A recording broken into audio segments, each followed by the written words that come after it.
মধ্যপ্রাচ্যে চলমান যুদ্ধের প্রভাবে টালমাটাল বিশ্ববাজার। দেশে সয়াবিন তেলের বাজারে সরবরাহ স্বাভাবিক থাকলেও সপ্তাহের ব্যবধানে 5 লিটারের বোতলের দাম বেড়েছে 20 টাকা।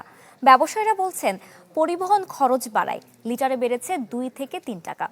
ঈদ ঘিরে চাহিদা বাড়লে সরবরাহ পরিস্থিতি সামাল দেওয়া নিয়ে তৈরি হতে পারে নতুন শঙ্কা। মরিয়ম আজিজ মৌরিনের রিপোর্টে থাকছে বিস্তারিত।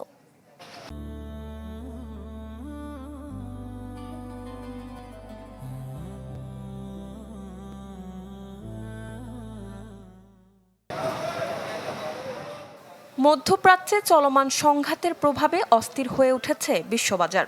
জ্বালানি থেকে শুরু করে খাদ্যপণ্য সরবরাহ নিয়ে তৈরি হয়েছে চরম অনিশ্চয়তা। আশঙ্কা ছিল দেশের ভোজ্য তেলের বাজারে এর নেতিবাচক প্রভাবের, তবে স্বস্তির কথা এখনও স্বাভাবিক রয়েছে সয়াবিন তেলের সরবরাহ।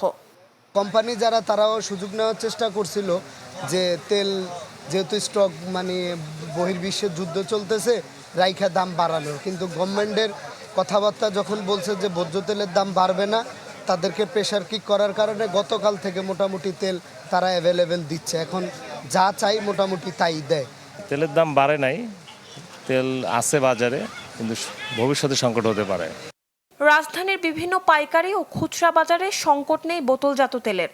বিক্রেতারা বলছেন তেলের দাম না বাড়লেও পরিবহন খরচ বাড়ায় লিটার প্রতি 2 থেকে 3 টাকা বেশি দামে কিনতে হচ্ছে, তাই বিক্রিও করতে হচ্ছে বেশি দামে। স্বাভাবিক সময় 1000 কার্টন মাল কিনলে 1 টাকা 2 টাকা ছাড় দিত, এখন আর ওইটা দিচ্ছে না। ওই 2 টাকা ছাড় না দিলে কার্টনে 40 টাকা। সাধারণ দোকানদাররা তো বুঝতেছে না যে 40 টাকা কোথা থেকে বাড়ছে। এখন তো মানে ক্রাইসিস মোমেন্ট, এখন তো আর ছাড় দিবে না। ওই 40 টাকা বাড়তিতে আমার কিনতে হচ্ছে না, ওইটা এখন যে দোকানদারের কাছে বললে তো ওরা মনে করে যে দাম বাড়ছে, আসলে বিষয়টা ওইরকম না।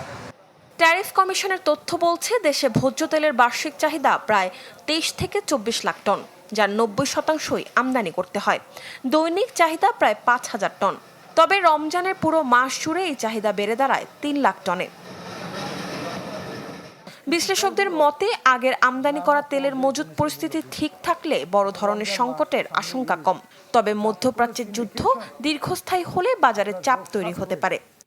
আমাদের দেশের সংস্কৃতিটাই হলো একটা সুযোগ পেলেই ব্যবসায়ীরা তার অধিক মুনাফার দিকে ধাবিত হয়। সরকার এই ব্যাপারে যে নজরদারি, ভোক্তা অধিকার আইন, বিশেষ ক্ষমতা আইন, এগুলো দ্বারা মনিটরিং করলে যাতে 1-2 টাকা মূল্য বৃদ্ধিটা যেন এটা 10 টাকায় যে পরিণত না হয়। মধ্যপ্রাচ্যের এখন যে অবস্থা, যদি এই যুদ্ধ কন্টিনিউ করে তাহলে কিন্তু টোটাল সিস্টেমটাই আমাদের ফেল করবে। এমন প্রেক্ষিতে ঈদকে সামনে রেখে কেউ যেন কৃত্রিম সংকট তৈরি করতে না পারে, সেজন্য বাজার তদারকি জোরদারের দাবি ক্রেতাদের। মরিয়ম আজিজ মৌরিন, চ্যানেল 24, ঢাকা।